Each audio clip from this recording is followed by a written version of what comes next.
kabukid. Update ko lang po kayo sa sitaw nitong. Ito po.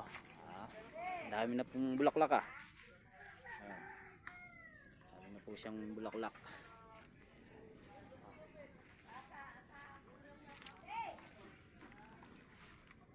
Ganda na ng kanyang sitaw.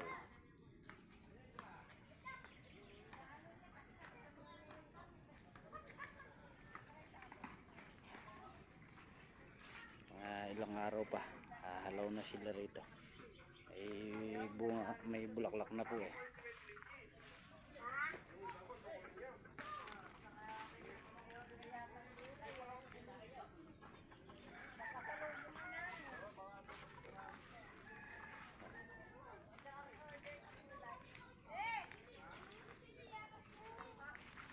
Napapunta nga pula ako dito mga kabukid.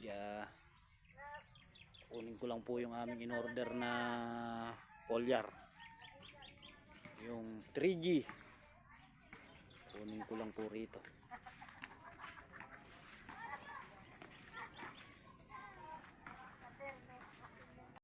Kumusta ako, Yamar? Eto, ganun pa rin. Na-miss ka namin Matagal-tagal din ng video ko na lang kayo nakapapanood Ayos maganda na yung ating nagawa mo na pala. Ayos na ayos yan, napaganda yung mga kuan. Uy, gandaing manok.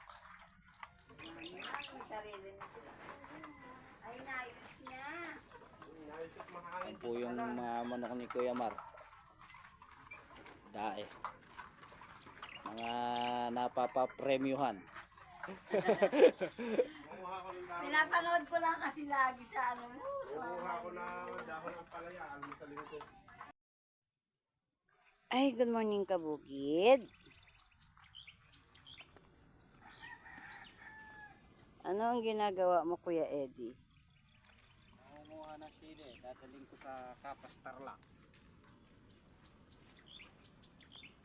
At tayo ay may mga pagsiga. Kahit na sili lang. Sili lang? Walang sahog?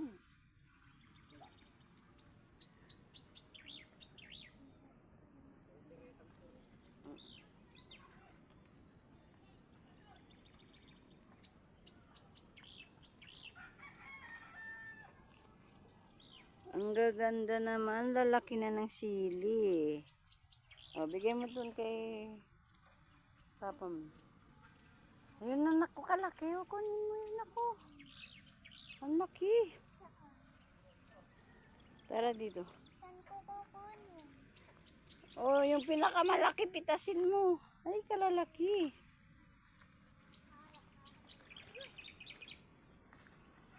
Uy.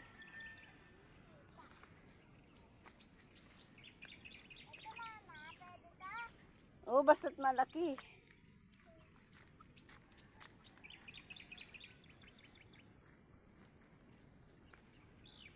Tano? 5 piso na lang. Oh my Sabi ni God, Bato. 5 piso na lang. Kaya hindi mo na raw nila pinikita. Sobrang baba naman. Katain mo nga. Oo nga, lalaki pa. Ayun, tingnan mo mga kabukid, oh. Tingnan natin yung Ang daming bunga, oh. talong. Lalaki. Yan. Oh, ang daming bunga. Ang sarap-sarap naman tingnan. Kaso bumaba daw ang presyo ng sili. Ayan. Hello, Kuya Bet. Nandito pala kayo, hindi ko alam. Nandun na. Ano, kanina ba kayong Margarita?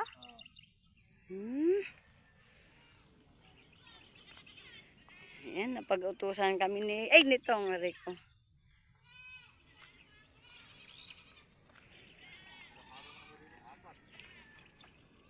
Ay, tingnan mo. Ang dami pa naman yata bunga, Kuya, At pala nadala puro natin siya. butas. Ang dami pa sanang bunga, Kaso, Baga sa ano kuya pinipili nyo na lang.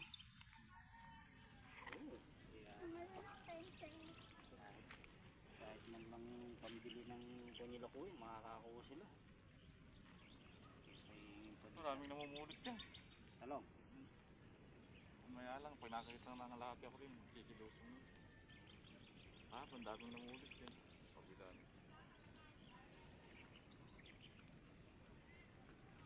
Ang dami pang bunga ng talong, dami pa. Pero may mga butas yung iba. Pala dinala. Kunin mo kaya. Bunga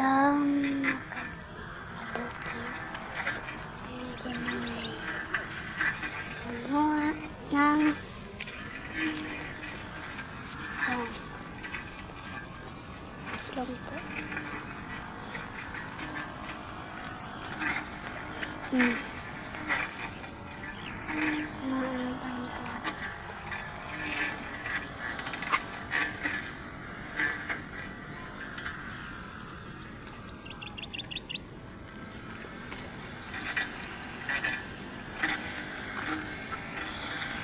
Tuwan dito. Ay, punta po kayo dito. Maha kayong talong. Nililinis na po nila yung talong. Sayang. Nagputas. Ayan, thank you po mga kabukid at nakuha na natin ang resulta ng ating nilakad. Ayan, makakapasok na yung aking bunso. Ayan, natagalan kami kakahanap. Napailalim. Ayan, salamat po sa Dr. Lakius. Mga kabukid, nagsisimula po tayong magtanim ng sili. Sili muna pong Taiwan ang unahin itatanim. Ayan, tingnan mo mga kabukid, alas 3 na. Pero sobra pa rin ang init. Uumpisahan na natin kahit na mainit at paparating naman na tayo sa hapon. Kayang-kaya na ng sili. Total basa naman yung paglalagyan sa kanya. Tara, samahan niyo po muna kami mga kabukid. Tanim na po tayo. Yan.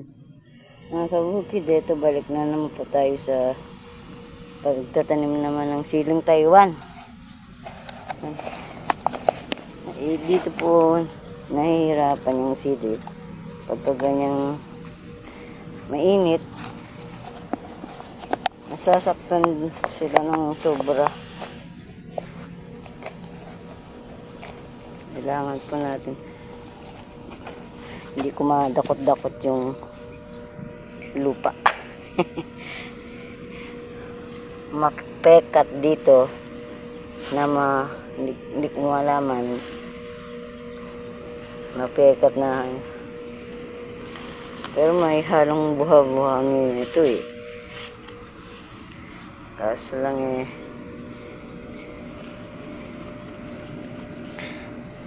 Yan ang tingnan mo nga, kahirap magkuha ng lupa. Kailangan natin siyang tapalan para hindi siya anhan ng sobrang init ng plastic mold.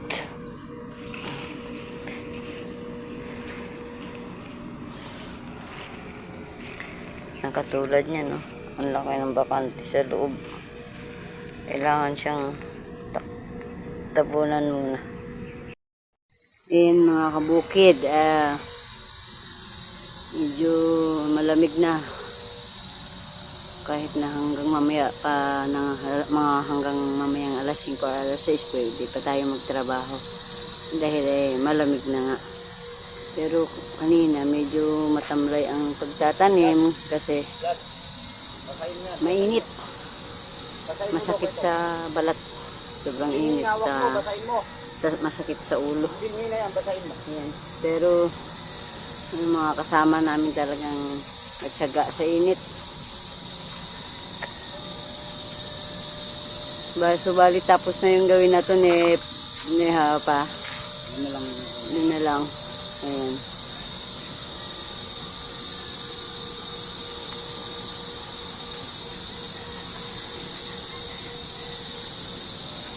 Inom muna tayo.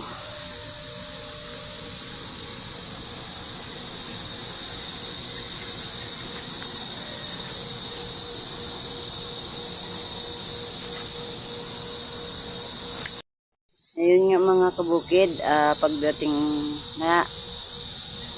namin dito, galing po ng Cabiao, nagpahinga lang po kami. Tapos, eto nga, sabi ko nga, babalik na tayo ulit sa pagtatanim natin.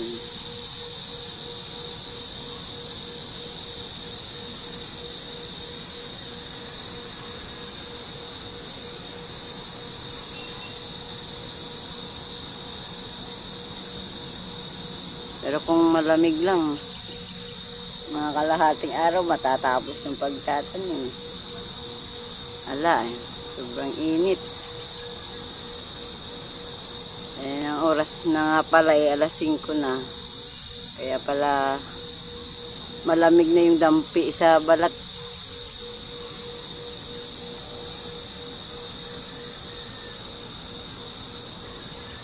Ay ka na dyan. Sige. Kami na lang magunti-unti nito. At uuwi na yung kasama nating si Janjan. Dahil oras na. Pero syempre kami, pagpapatuloy namin hanggat maliwanag pa.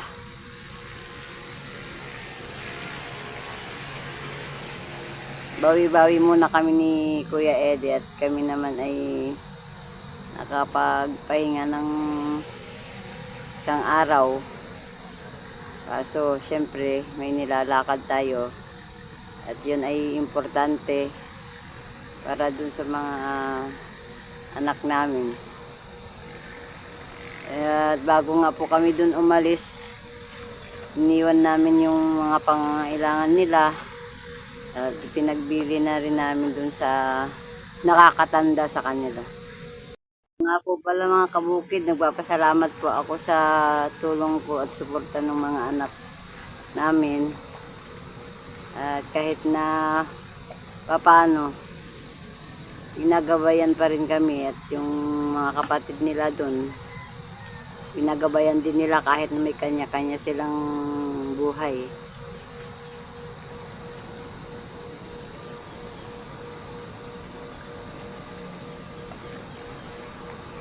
Yan po mga kabukid, madilim na, siguro nasa